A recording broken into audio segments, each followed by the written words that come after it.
All right, good afternoon, everyone. Thank you for joining us here for a Wellbeing Connection class. My name is Charlotte Scheid, and I'm one of the Giant Company dietitians.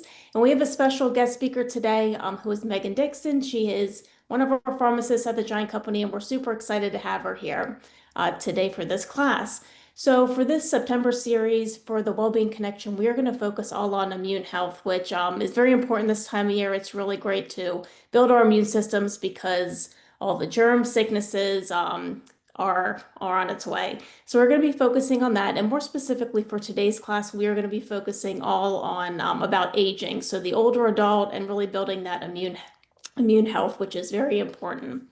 So the agenda for today. So what we're going to be talking about. So first, just a general overview of immune health and aging, some key nutrition strategies for a healthy immune system, some lifestyle factors that come into play, a few practical tips for older adults, and then Megan's going to talk a little bit more about supplements, some vaccine recommendations, and then we're going to be doing a Q&A, and then at the very end, a special announcement, so you don't want to miss that. So let's get into just a general overview of immune health and aging. All right. So, what is the immune system? For those of you who, I'm sure we all know what the immune system is and what does it do. So, the immune system is the body's defense systems or defense team. It protects the body against germs that can make you sick, bacteria, viruses, and it helps the body repair when it gets hurt as well. So, if we get a cut, helps us to repair that cut and to make us better. But as we age, for those of you who are older adults or who are, I guess we're all aging, but for older adults, the immune system naturally changes.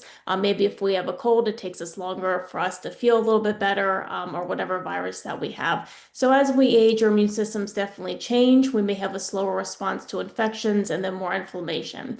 But the good news is that there are ways to strengthen the immune system as we get older, which we'll be talking all about today, through nutrition, supplements, and vaccinations as well.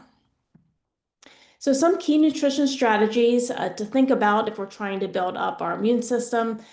First is to incorporate protein. So this can be things like chicken, fish, tuna, Greek yogurt, eggs, lentils, nuts, and seeds, whatever that you like. Definitely try to incorporate protein each day. This helps to support antibody production and also helps us with wound healing and recovery. It's always a good idea with meals and with each snack, try to incorporate some protein. We also want to have foods that have certain types of vitamins and minerals. So these are just three here. There's a lot more also that are supportive of immune health. But the first one being vitamin C, which I'm sure all of us have heard of before with vitamin C. So this helps to support production of white blood cells. So things like oranges, strawberries, bell peppers are a good source, broccoli and Brussels sprouts.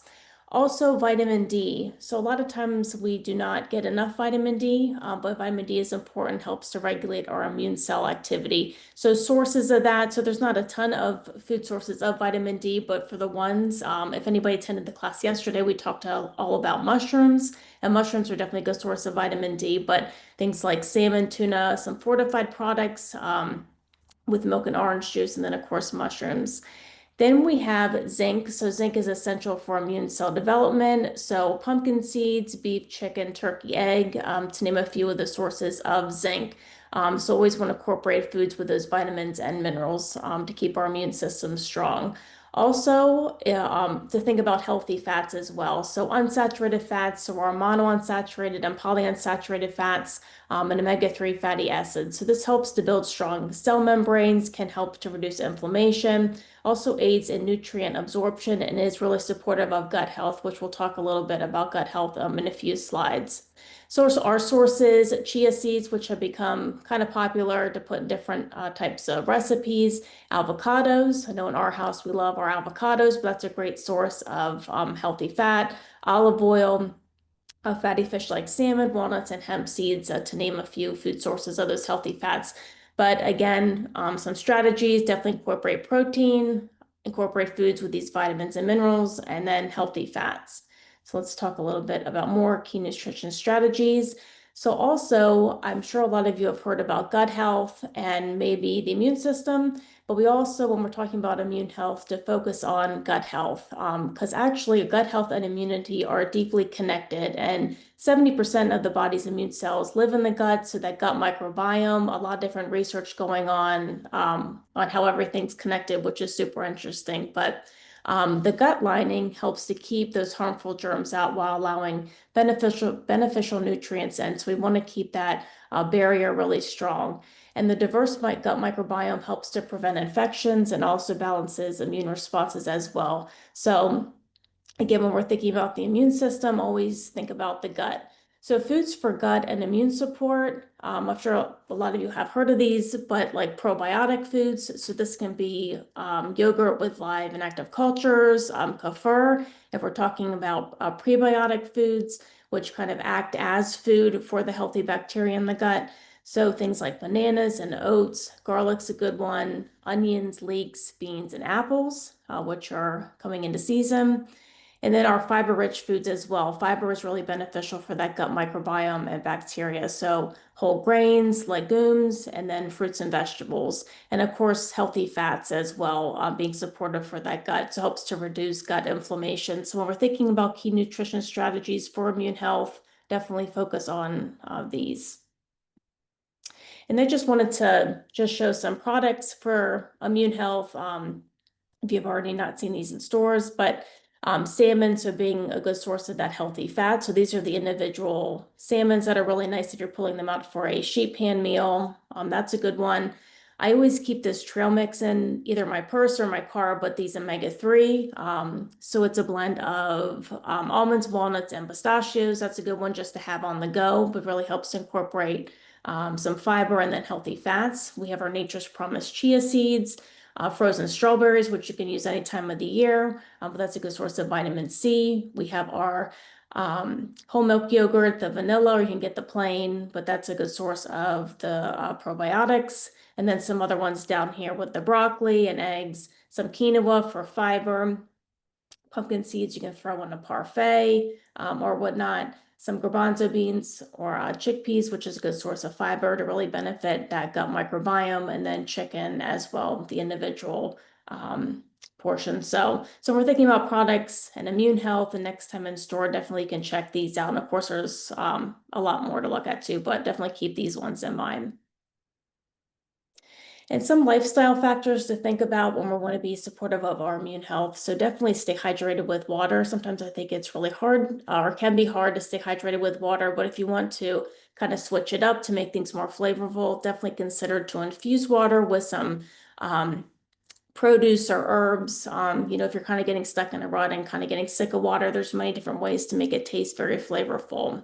Also to keep in mind about physical activity, definitely try at least even like 15 minutes a day at just some type of aerobic activity like walking, and also with 2 days of strength training, or at least 1 to 2 days of strength training, keeping those muscles strong. Sleep is something to consider too. I think sometimes sleep gets kind of put on the back burner, but sleep is definitely important for us. So aim for at least 7 hours a night. Stress management, also something to consider. So definitely set aside times for activities that you enjoy. So things like reading or gardening or hiking, or some type of meditation or being mindful is always good for stress management as well. But always keep that in mind, trying to build up our immune health. Keeping up to date on vaccinations and then preventive care. So Megan's going to talk a little bit about that, but that's also important, or just scheduling regular visits with your primary care provider, and also avoiding some immune weakening habits. So if we are consuming excess of alcohol, or if we're a smoker, having a lot of added sugar in our diet, these can all be factors that can affect our immune health. So definitely thinking about some lifestyle factors. And just some practical tips for older adults, like what I was talking about with protein. Definitely aim for protein at each meal, and definitely try to as well with each snack. Color our plate with fruits and vegetables daily. We have a lot of fruit and vegetables that are in season right now, so they taste super delicious. So definitely a good time to do that. Add a probiotic and prebiotic food just a few times a week to start, or even just once a week if you can. Stay consistent with hydration, just trying to drink throughout the day. And also maybe, and we didn't touch too much on this, and this could be a whole other topic, but incorporating spices like garlic or turmeric and ginger, those have also a lot of different immune benefits as well. So just some tips for older adults with trying to keep our immune systems healthy. All right, and with that, I'm going to hand it over to Megan, and she's going to talk a little bit about vaccinations and supplements. So Megan, go ahead. Perfect. Thank you. Thank you for having me today, everybody. I'm happy to talk about, pharmacy related immunity health and what pharmacists can help you either, guide through questions or dosing and or provide you with vaccines. So with that, we'll dive into supplements, I believe. Yep, supplements. So Charlotte gave a great overview of where you can get supplements from your diet. However, not all of us are able to get sometimes enough of those supplements in our regular diet. So we have over the counter supplements that can kind of help boost us if needed. So we'll start with vitamin C. That's a huge one when it comes to respiratory season and colds and all of that fun stuff. So, as Charlotte had gone over, vitamin C does help support our immune system, maintain healthy skin, helps in collagen production, and also increases the absorption of iron, which is really important for our blood cells and for our body to function appropriately. So the body does not store vitamin C. So you can't overdo it. I mean, you can overdo it, but you can't overdo it in a way that would necessarily hurt anything. And it doesn't produce it on its own. So it is something that we 100% need to be getting from either our diet or taking that extra supplement on the side. We have to replenish our daily needs, again, via diet or taking those supplements. So there are certain patient populations, those who smoke or are pregnant and or nursing, that may need a little bit more vitamin C than the average person. And you'll see typical doses range. There's a huge variety out there when you're reading boxes and bottles.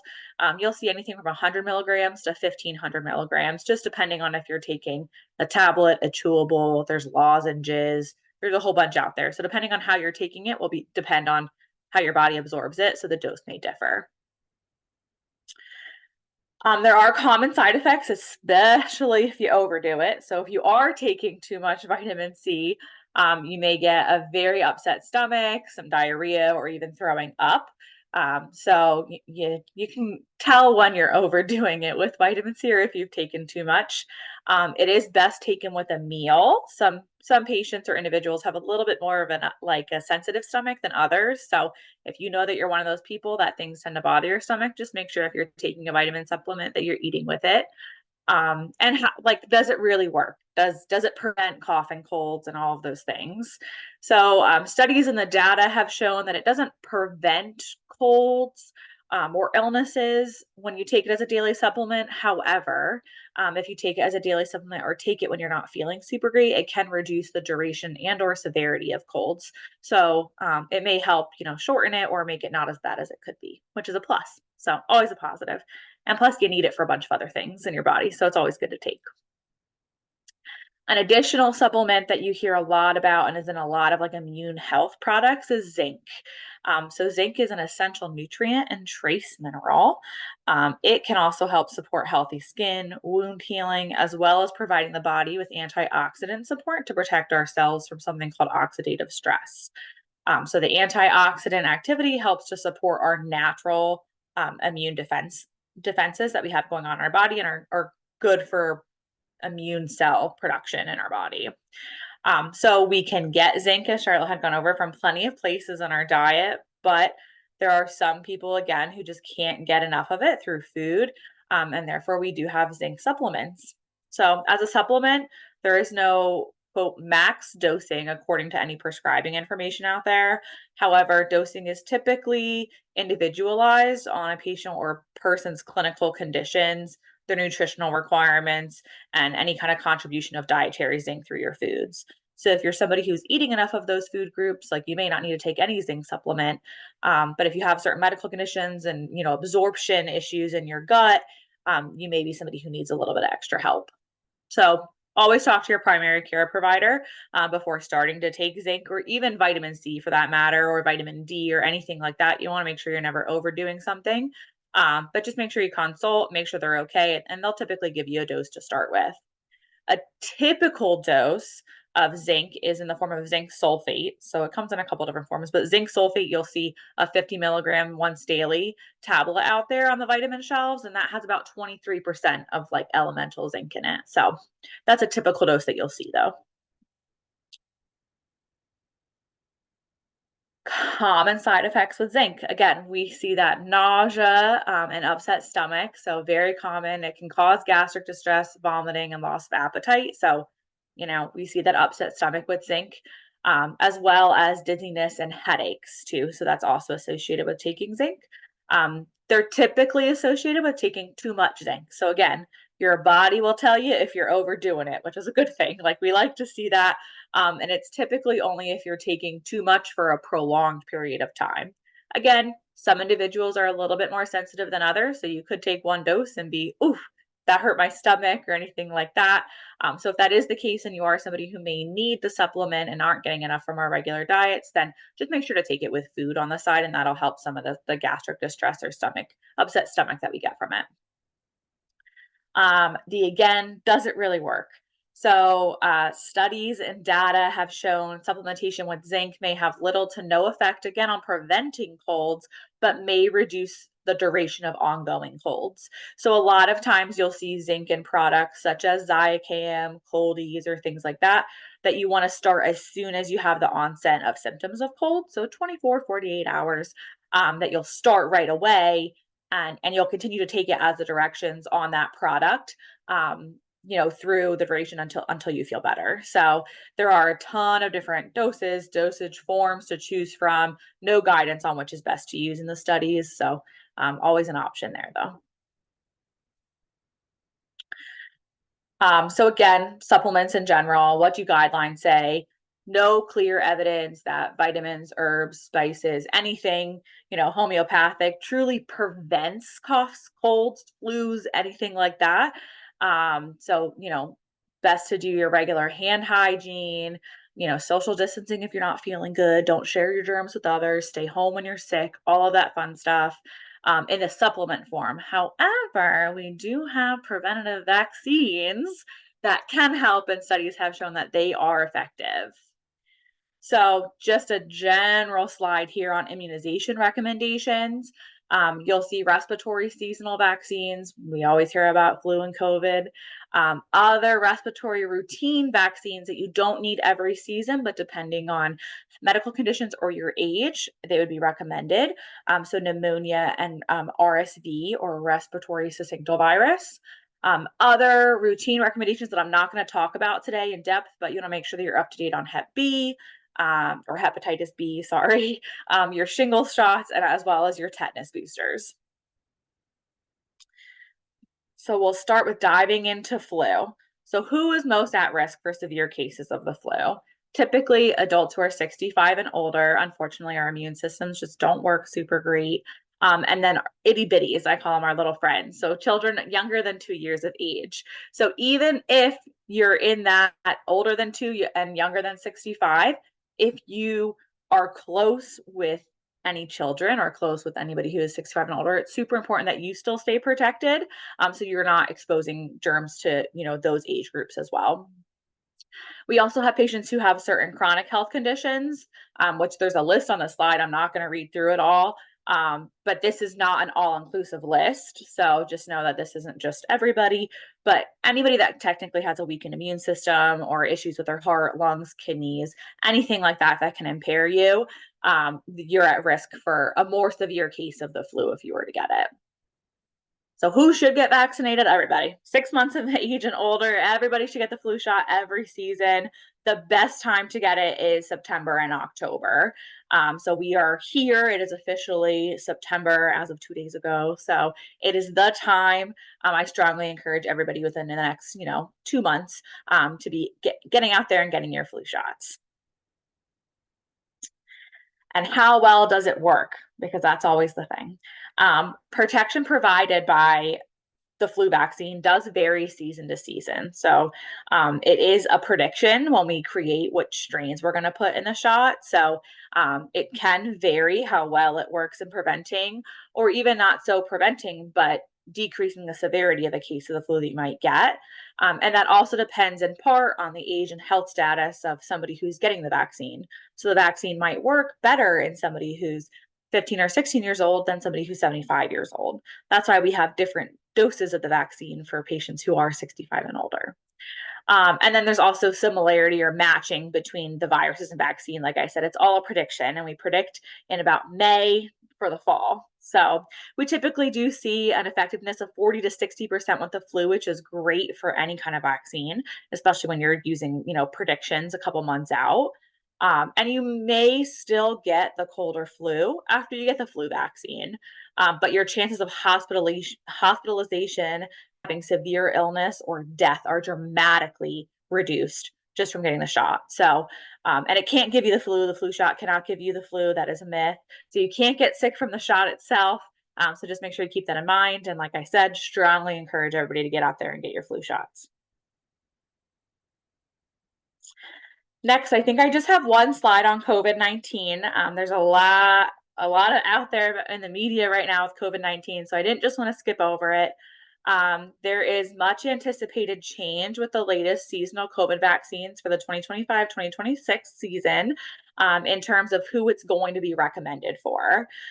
So they were recently approved by the CDC, by the FDA. I'm so sorry. They were recently approved by the FDA for everybody 65 years and older of age, and then also those under 65 with certain health conditions, or certain physical inactivity or weight and things like that. So certain medical conditions would qualify you or make you eligible for a COVID vaccine. However, just because the FDA says one thing, the CDC doesn't always align with the FDA fully, and they may have more strict recommendations, and we're still waiting on the CDC to meet and make those decisions for us. So again, we anticipate to see at least everybody 65 years of age and older to be able to get the dose. And then again, those 12 to 64 with certain conditions may be recommended for another dose. I cannot stress enough, these are predictions, and we're still unsure what the CDC will fully recommend. So more to come over the next few weeks as things continue to unfold. For pneumococcal or pneumonia vaccines, pneumonia is an infection caused by the bacteria called Streptococcus pneumoniae. Anybody can get pneumonia. That happens in anybody, children, teens, elderly, doesn't matter your age. But some people can be at increased risk for pneumonia. So some of those risks include being 50 years of age and older, or being 19 to 49, again, with that hefty list of certain conditions, can increase your risk. We'll see any heart problems, lung problems, kidney, if you're a cigarette smoker, if you've had certain implants, if you had to get your spleen removed, anything like that, that could make you, have a little bit less of a working or functioning immune system, is going to make you more at risk for pneumonia, and you're going to want to get the shot. Next slide for me, Charlotte, please. Is it going? Perfect. Thank you. Oh, back one. Sorry, it was just taking its time. Perfect. So there are two types of pneumonia vaccines available right now in the US. We have a conjugate vaccine, which there's a couple different brands of them, but and a polysaccharide vaccine. So the most recommended that we want is one of the conjugate vaccines. They're typically once and done. So you'll get one in your lifetime, and you'll never have to get it again. So far, per recommendations, that may change in 15 years, but as of today, once and done. And if you have gotten the polysaccharide one in the past, but haven't gotten one of the conjugate ones, you can definitely still get a conjugate one to cover you for all the new strains that are in those ones. So just make sure, if you're not sure which one you've gotten, or do you need one or anything like that, make sure to talk to your pharmacy, and they'll be able to help you out and provide anything that you need for pneumonia shots. And then I believe last but not least is RSV. So RSV is a newer vaccine. And again, it covers the respiratory syncytial virus, which is a common contagious respiratory virus that usually causes mild cold-like symptoms in most individuals. Most people will recover in 1 to 2 weeks, like any other common cold, but it can be serious. And I apologize there. I have a typo in the slide there, but it can be serious. Typically, in infants and older adults, we'll see more serious cases, and they likely will require hospitalization. So RSV does tend to spread in the fall and winter. It peaks a little bit before flu season typically peaks, but that's why you'll see testing is typically flu, COVID, and RSV all together. We'll see it in December and January as flu peaks January into February. Who should get vaccinated for RSV? Everybody 75 years of age and older, as well as those 50 to 74 years of age with certain medical conditions. So, pretty much the same list of medical conditions that we see with all the other respiratory vaccines, including residency and nursing homes, though. Just close quarters. Close quarters tends to be a big flag for things to spread quicker and easier. Again, RSV is one of those things we just have once in a lifetime dose. So once and done, you just get it and then you won't need it again. And that's all I have from my side, but I'm happy to answer any questions or things that came